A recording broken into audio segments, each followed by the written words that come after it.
안녕하세요, 블랙사입니다. 자, 미국 소비자 물가 지수가 9.1%를 기록하고 있죠.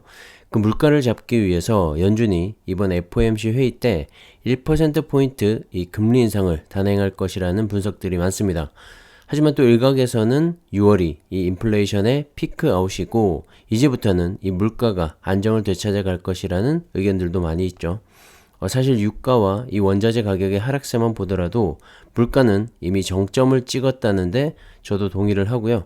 자, 연준에서도 그런 분석들을 종합해서 보고 있기 때문에 1% 금리 인상은 좀 과하지 않나 생각을 합니다. 자, 소비자 물가 지수는 최고치를 찍고 있는 가운데 미국의 3대 지수는 지난주 금요일장이죠. 상승으로 마감을 했습니다. 나스닥 지수는 1.79% 상승했고 S&P 500 지수도 1.92%나 급등을 하면서 저점을 높이고 있는 모습이죠. 지금도 미선물은 오르고 있는 중이고요. 이미 바닥은 확인한 게 아닌가 하는 생각이 들고 지금까지 가장 큰 문제였던 이 물가지수 상승이 피크아웃이라면 이 주가가 바닥을 다지고 이제는 상승을 할 때도 되지 않았나 하는 생각이 듭니다. 자, 9.1%라는 이 최악의 소비자 물가 지수에도 더 크게 빠지지 않는 지수를 보니까 충분히 가능성이 있어 보이고요. 2분기 실적 발표가 시작이 됐는데 이번 2분기는 이 중국의 봉쇄 조치도 있었고 러시아와 우크라이나 간의 전쟁으로 인해서 기업들의 실적 부진을 어느 정도는 예상을 하고 있는 상황이죠. 자, 그런 기업들의 실적 부진이 이미 지금의 주가에 충분히 반영이 되었다고 생각을 하고요. 이번에 실적 발표를 계기로 3분기를 비롯한 하반기 그리고 내년 초 이 기업들의 실적에 더욱더 주목을 하면서 이 전반적인 증시 반등을 이뤄내지 않을까 생각을 합니다. 상승 랠리까지 지속이 될지는 좀 더 지켜봐야겠지만 적어도 이 바닥을 다지고 확실한 반등은 성공을 했다고 생각을 합니다. 참고하시고요. 자, 6월 미국의 소매 판매가 발표가 됐는데, 자, 소비는 이 미국 실물 경제의 70%를 차지할 만큼 중요한 버팀목이죠. 자, 그런 소매 판매에서 전월 대비 1% 증가를 하면서 한 달 만에 다시 증가세로 돌아섰습니다. 자, 월가의 예상치였던 0.9%보다도 높게 발표가 되면서 9.1%라는 이 전례 없는 고물가 속에서도 미국의 이 소비 심리는 살아있다는 걸 다시 한번 증명하면서 이 경기 침체에 대한 우려를 일축시키는 모습이었는데요. 하지만 일각에서는 이 소비자들이 고금리나 고물가에도 불구하고 별다른 반응이 없이 여전한 수요 증가세로 비춰질 수가 있어서 연준이 수요 위축을 유도하기 위해서 고강도 긴축에 나설 그런 가능성도 있다고 걱정을 합니다. 다시 말해서 높은 물가를 잡기 위해서 이 금리를 인상을 해도 소비는 줄어들지 않는 거죠.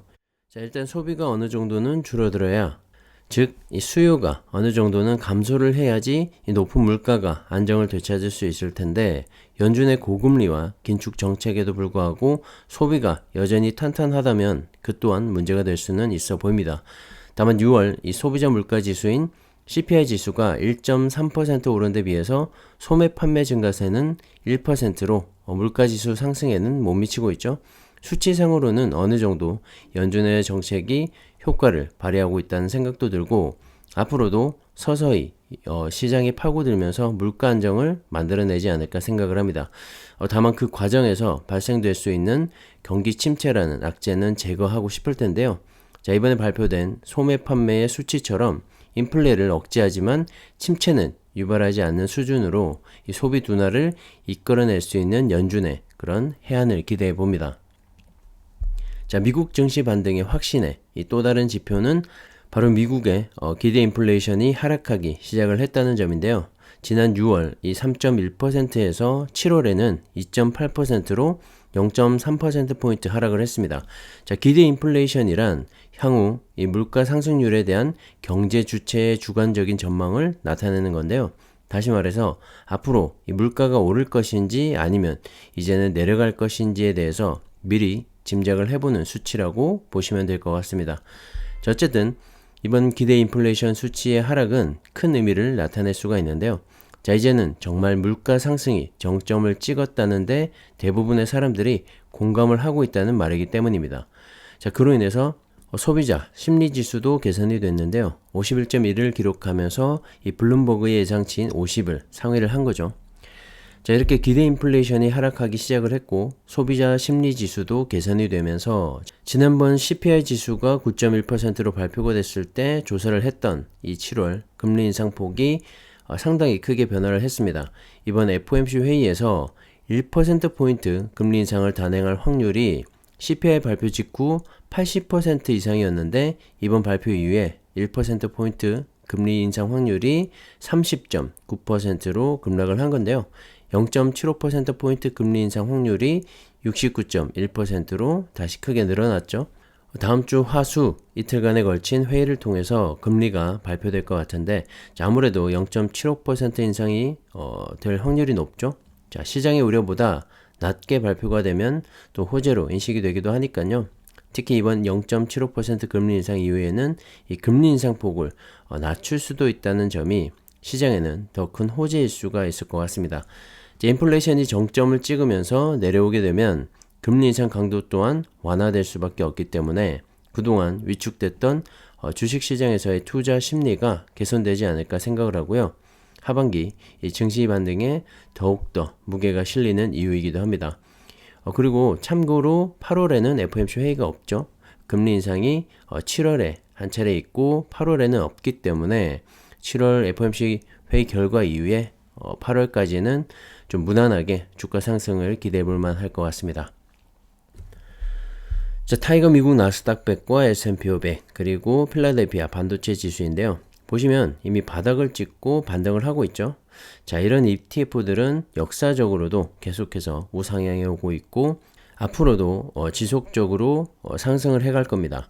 자, 이들 지수가 더 이상 올라가지 못한다면 미국의 경제가 무너졌다는 말이겠죠. 자, 그럼 세계 경제는 두말할 것도 없을 것 같습니다.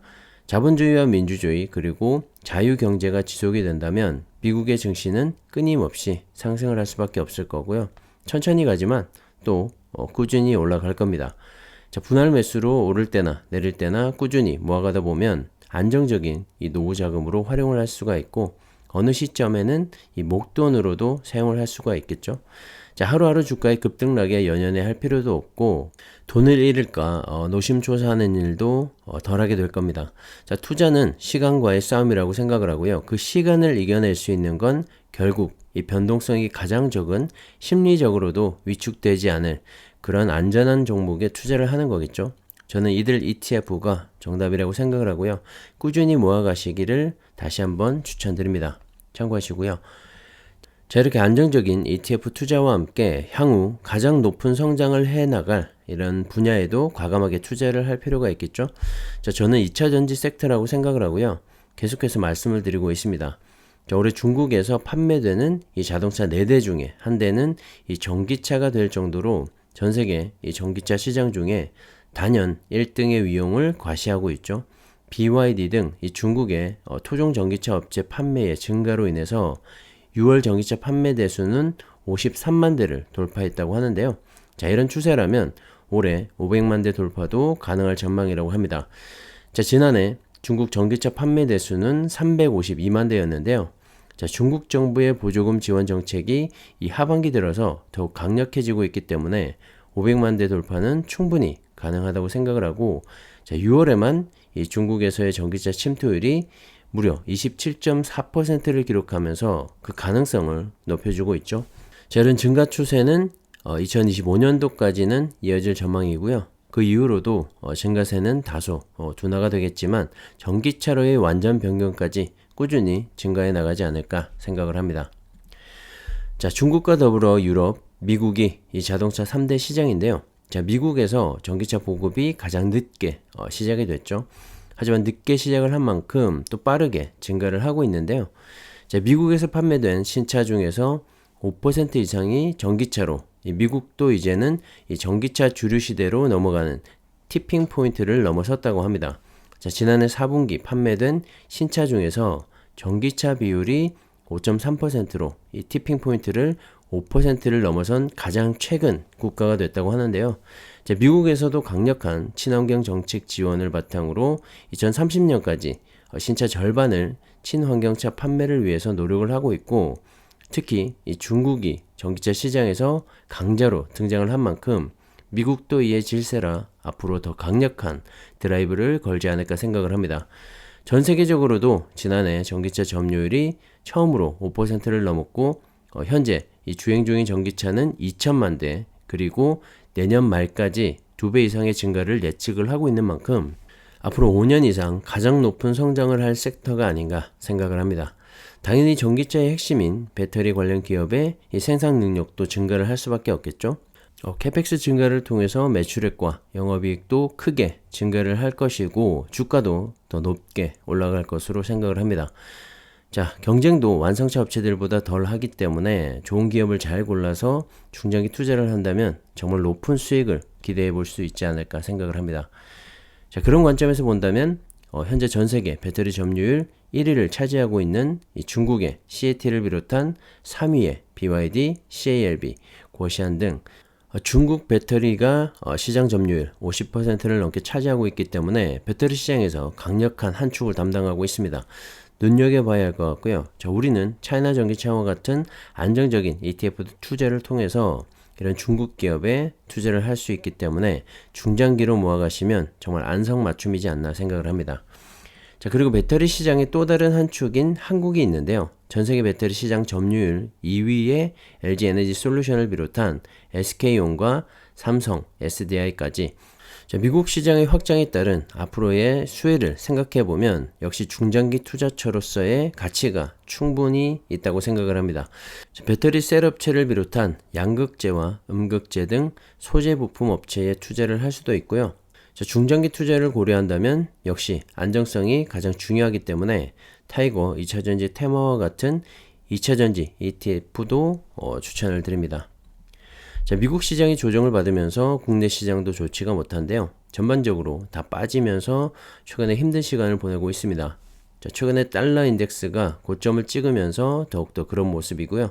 원달러 환율도 1325원까지 올랐죠. 오늘은 좀 빠지기도 했는데요.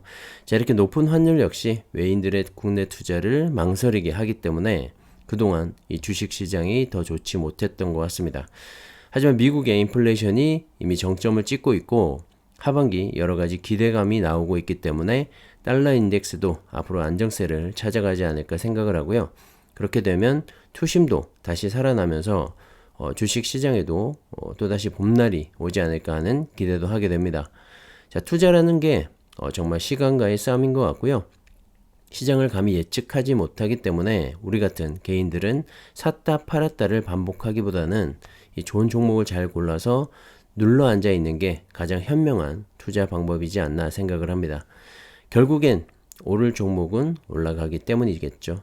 자, 여러분의 장투를 항상 응원하겠습니다. 자, 오늘은 여기까지 하겠습니다. 감사합니다.